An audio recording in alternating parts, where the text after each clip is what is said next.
Halo, Assalamualaikum warahmatullahi wabarakatuh. Bertemu lagi dengan saya Alia Rihadatul Aisy. Salam Bimba, tetap semangat dan terus belajar.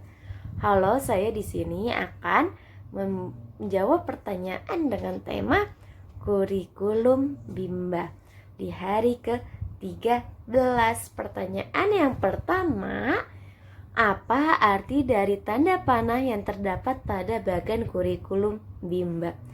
Tanda panah yang terdapat pada bagan kurikulum Bimba yaitu menunjukkan arti tahap selanjutnya atau alur. Pertanyaan yang kedua, apa arti garis tebal yang terdapat pada bagan kurikulum Bimba? Garis tebal artinya yaitu syarat yang harus dicapai pada kurikulum Bimba. Yang ketiga, apa arti tanda seru yang terdapat pada bagan kurikulum Bimba? Tanda seru itu artinya hati-hati, pastikan tujuan dan syarat sudah terpenuhi terlebih dahulu. Pertanyaan yang keempat, jelaskan bagaimana cara membaca bagan kurikulum Bimba. Nah, bagian kurikulum yang pertama itu kan tadi ada tanda panah. Tanda panah itu artinya kan tahap selanjutnya atau alur. Nah, contohnya misalkan kita mau memberikan modul anak itu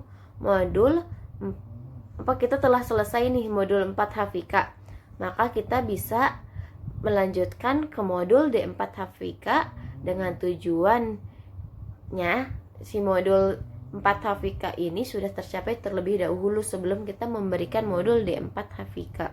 Nah, selanjutnya kan ada garis tebal. Garis tebal itu apa tadi? Garis tebal itu menunjukkan syarat yang harus dicapai sebelum pemberian modul.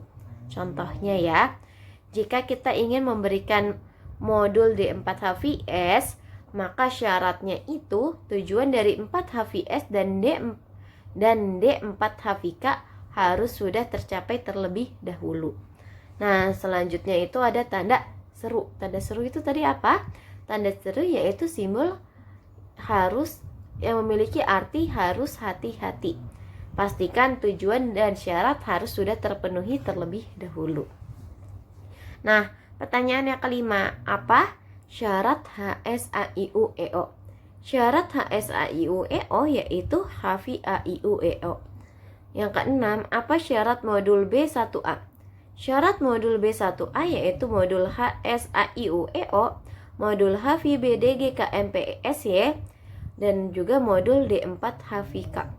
Pertanyaan yang ketujuh, apa syarat modul B1B? Syarat modul B1B yaitu modul B1A, modul HVJLNTRC, dan modul D4 HVS. Pertanyaan yang ke-8, apa syarat modul D4 HVS? Syaratnya itu modul D4 HVK dan modul 4 HVS. Pertanyaan yang ke-9, apa tahap selanjutnya setelah 4 HVK? Tahap selanjutnya yaitu D4 HVK ataupun modul 4 HVS. Pertanyaan yang ke-10, apa tahap selanjutnya setelah B1A? Nah, apa tahap selanjutnya setelah B1A yaitu B1B. Namun, sebelum memberikan modul B1B, itu B1B memiliki syarat yang harus dicapai yaitu modul B1A, modul HVJLNTRC, dan modul D4 HVS. Tujuannya harus tercapai terlebih dahulu sebelum memberikan modul B1B, karena itu syaratnya modul B1B. Nah, pertanyaan yang ke-11, apa tahap selanjutnya setelah B1E? Tahap selanjutnya yaitu modul B1F. Namun sebelum memberikan modul B1F, syaratnya harus tercapai dahulu tujuan modul B1D dan B1E. Nah,